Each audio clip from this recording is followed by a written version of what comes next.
right.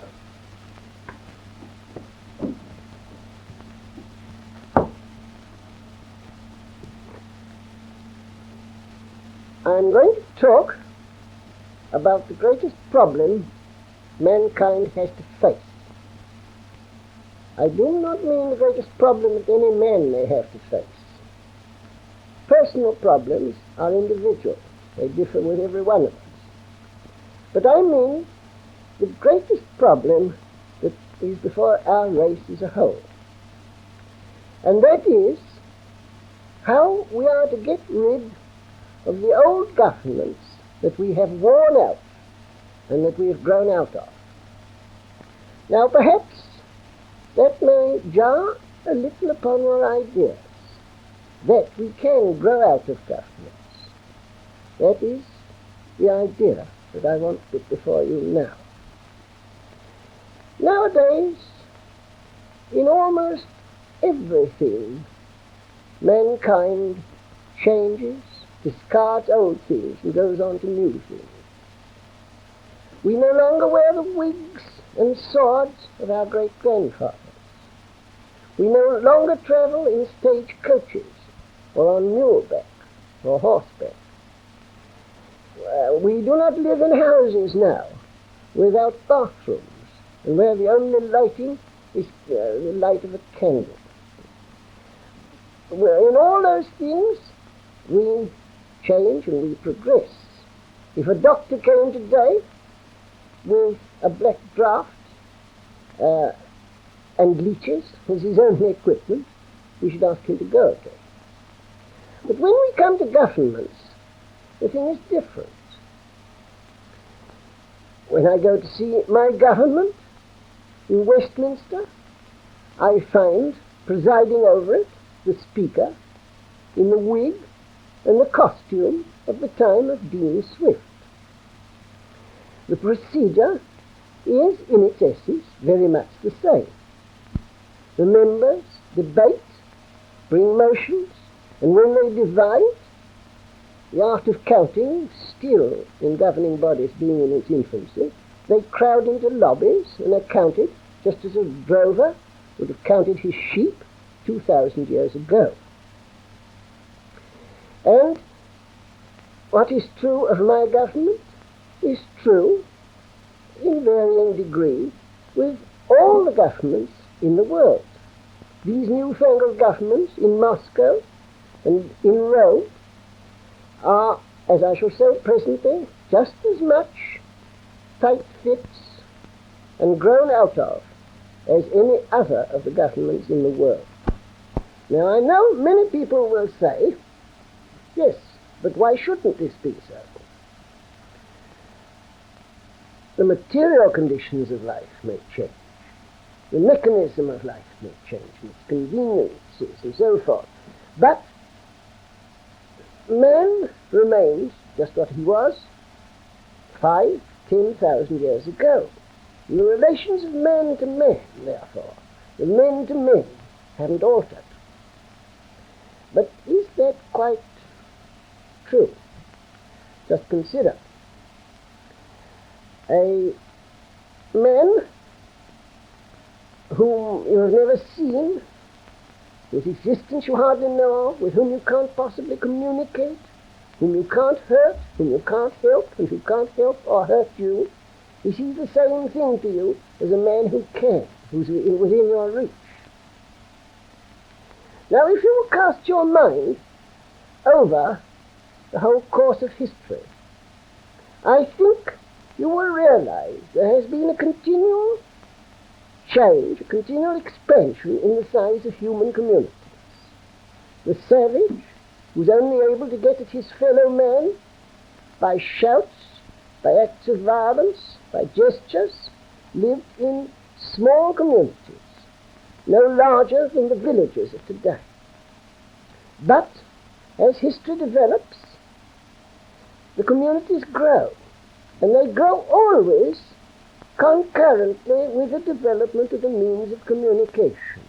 As the ass and the horse and the mule, and above all the art of writing, come into human affairs, governments grow larger. They extend their range because they bring more and more men into reach of each other. And throughout history, with the development of roads, of more efficient writing, with money as a means of commerce, and the development of shipping also, you find the size of communities increasing.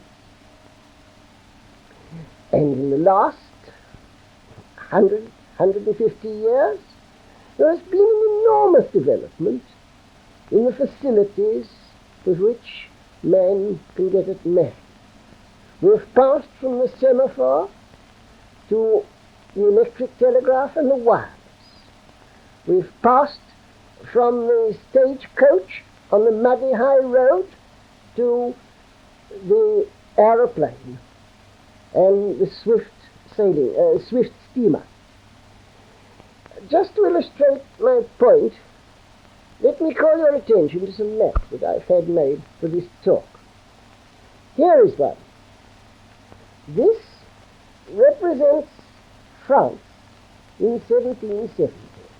In this map, you have a series of concentric circles. The inner one about Paris shows the distance a marching army could do in a day. That's the maximum for an army to make in those days.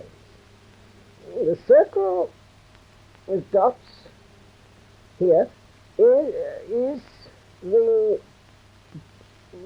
full day's journey of a good coach journey. It's a coach journey under favourable conditions. Here, this outer circle is the distance a message could do in a day carried by courier under good conditions.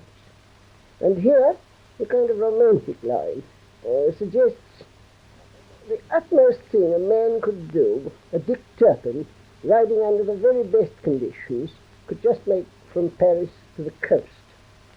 Now, a country under these conditions was a very comfortable one to govern and a very comfortable one to defend.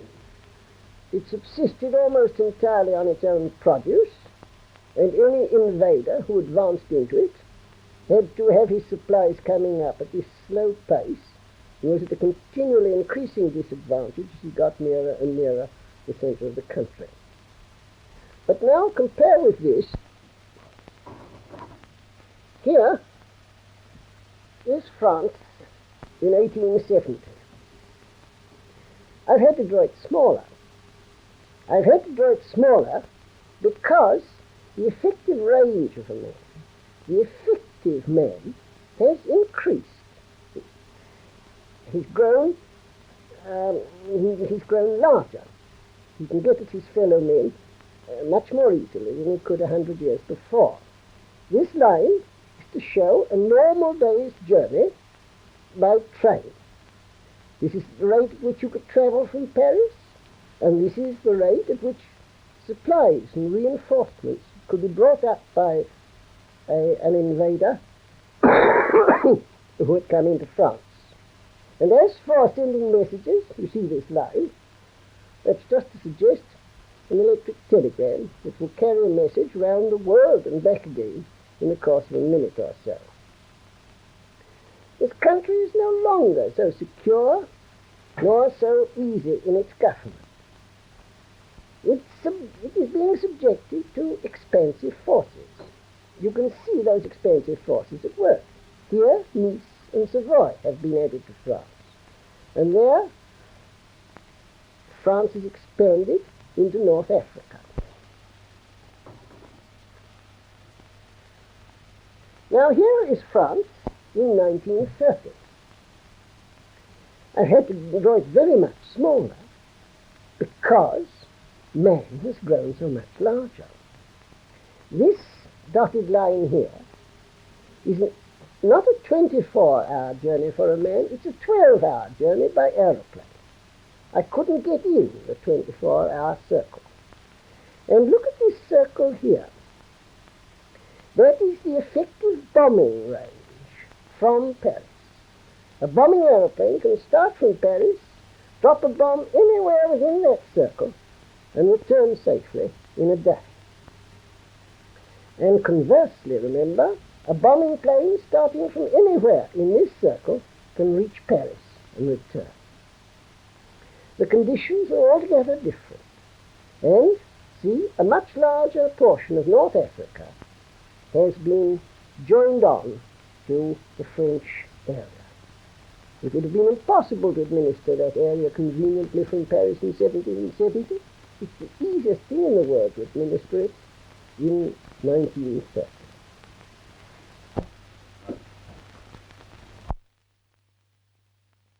Now I think you will see what I mean when I say that all our present governments are misfits. If anybody had to plan sovereign governments for the world today, you would never dream of dividing them up into such small areas as France and England have become. And if you will think over the political history of the last 100 years or so, I think you will realize that a great part of our conflicts is due to this fact that almost all the governments of the world are too tight for the communities they control. What, for example, was the Great War?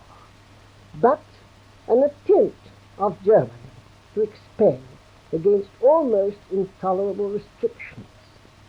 And what is the nature of most of our international troubles today? Look at this map of Europe. Look at the condition of things here. Look at these little countries all jammed against each other. It is as reasonable to expect them to live at peace together today as it would be to expect cats and dogs in a bed to keep the peace together. Here they are. Now notice this white area which I have superimposed upon this map of Europe. That, some of you will recognize, that is the size and the shape of the United States of America, with no military and political tensions within its borders, with free trade from end to end of that area. Consider the difference in conditions between America and Europe at the present time. And even this area, I think, does not represent the ultimate size of the possible human government, the necessary human government in the future. You see, it would be as easy today to govern the whole world so far as mechanism goes, and to keep the whole world together in one community as it was to keep France together in one secure community in 1770. The problem before mankind, therefore, is to achieve that larger type of government in the place of the governments that exist today. It is possible.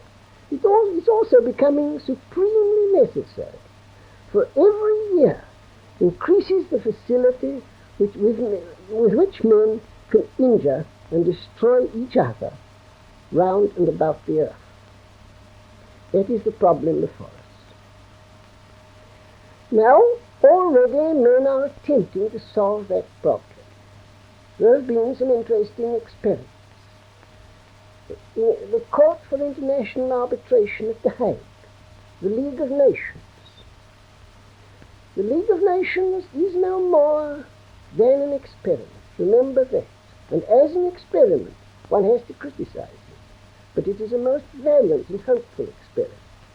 And now this system of Kellogg pacts is another great experiment towards the concentration of human affairs